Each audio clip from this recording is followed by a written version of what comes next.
do you think that your characters have actually evolved from the first one to this one? Have there been any changes? Well, I would say for both of us, because in the first one we didn't know what we were up against. We just saw these gigantic machines turning into robots, and we didn't know if they were good or if they were bad, or if they were from here, or if they were from someplace out in the galaxy somewhere. So this time around, we knew that there were good ones, there were bad ones, and that you know what they were after. So I guess the biggest change for us is that we now have a relationship with the Autobots as opposed to not having one before. I sound crazy even talking about that. Having a relationship with a robot. We're a couple hot female robots that... The motorcycle chicks, right? Yes, exactly. I would agree with Josh. I would agree. I mean, I think for the sequel, I think what we do and what we bring to the movie was more established. And you know, I would say a lot of the feedback from the first one was y'all had all of the action scenes, all of the big crazy moments with the explosions and all of that. And Josh, I mean, and Megan and Shia's character had a lot of action, but it was more so character and relationship and love and romance and all of that. And so for the second part, I'm just excited that we're able to talk. I lobbied for more romance, but... Yeah, I tried to like do this love scene with Josh, and it was just like, they just did not approve of it. Yeah. So it's all good. Maybe next time, you know? Maybe for 3, right? Transformers 3 will be Big about the hug. love bond between you guys. Yes, that's right. Excellent. But I just love that we was able to talk to the robots in part 2 a lot. And interact with them. Absolutely, because they're our guys. Now, do you think there was a lot more added pressure on you guys because the first one was so successful that more pressure to really make an even better film this time? I think that fell mostly on Michael Bay and the people at ILM, but for us, you know, we just went, they threw some dirt on our faces and put a gun in our hands, and we just did what he told us to. But I gotta say that he really, you know, considering that pressure from the first one and the expectations for the second, and you know, having the imagination to sort of come up with something even better is hard to do the second time around, and I feel like he really delivered, and I'm proud of him for that. Now, they say that this is the first time the military has worked this closely with any director. Did you guys get to meet a lot of military personnel? Did you get to hear a lot of war stories? Yeah, we met with, like, there was a few moments where we met with people that were so high up in the military and the Air Force. I mean, the people that were doing extra work in the films were also real military and Air Force guys, and they like, yo, I've been here for 8 years and I've never met him.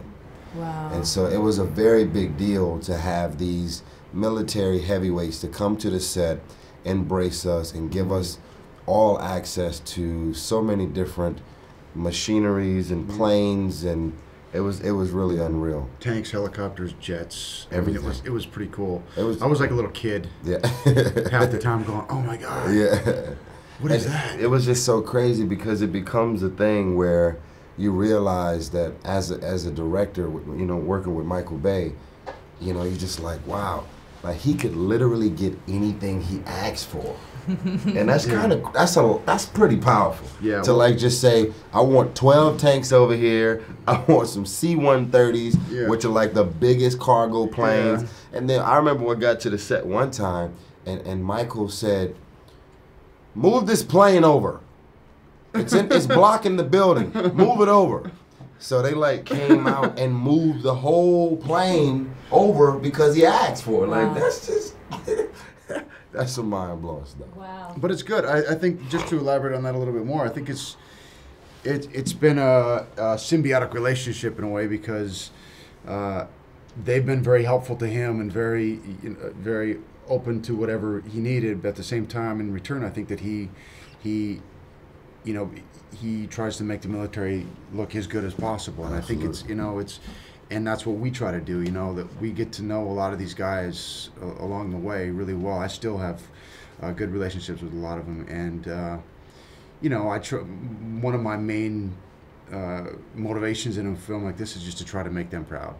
You know, I want them to watch it and go, okay, he did a good job. He held that gun right. He gave that order right. You know, that's all I can really care about because that's what my character does. So. Right. So boys and their toys question, did you guys get to play on any of these toys? You know, the planes, the automobiles, yeah? Jumped into the B-2 stealth bombers and, you know, yeah, he looks like he's doing a music video, don't he? Well, The hair is kind of... See, if we could just do this in slow motion with the wind going through my hair, that'd be even better. So if we could... the ninth member of New Kids on the Block right here. The ninth member. Yeah, they were. I mean, whenever we had a chance to do it, I would go hang out in the tanks, and they would show me how they, you know, they're just such. I mean, you cannot be claustrophobic to be either a pilot or a tank operator. Or, you know, these guys are fearless. They're heroes. They really are. They're true heroes. You know, the flip of it, too. You know, around September 11th, even though that was a horrible moment for us in the U.S., firefighters became, like, very heroic. And most kids who never thought of wanting to be a fireman wanted to become a fireman because it became that thing. And so I would say that the reason they give Michael so much access to so much, because it's almost like, you know, this is like a huge commercial for the armed forces. And there's so many people who will look at the military and the Air Force as being the coolest thing ever because of the way it's being displayed in this film. And so I would say that that's probably one of the reasons why we get so much access, because it's like a big commercial, you know? Well, I think he definitely did our services good. Yes. So one last question. What can the audience expect from this film? What are they going to take out of this when they go home? Plenty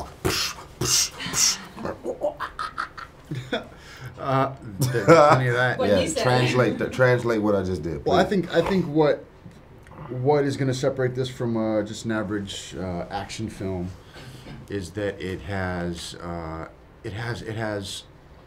some of the most state-of-the-art action stuff, and with using some of the new technologies that they have to make these robots look as crazy good as they do. But more than that, I think is what makes it, what separates it is the fact that, you know, the relationship between Shia and Megan, and Sam and Michaela in the movie, and it's a really strong, realistic love story, and on top of that, it's very funny. There's a lot of very funny moments, and I think that that's what makes it sort of a complete film. I agree with Josh in saying that Shia and Megan's character really anchors the film and gives it that realness and that foundation, because you expect it to be about the robots, but it's good to know that there's actually another storyline that goes along with all of this big stuff. And,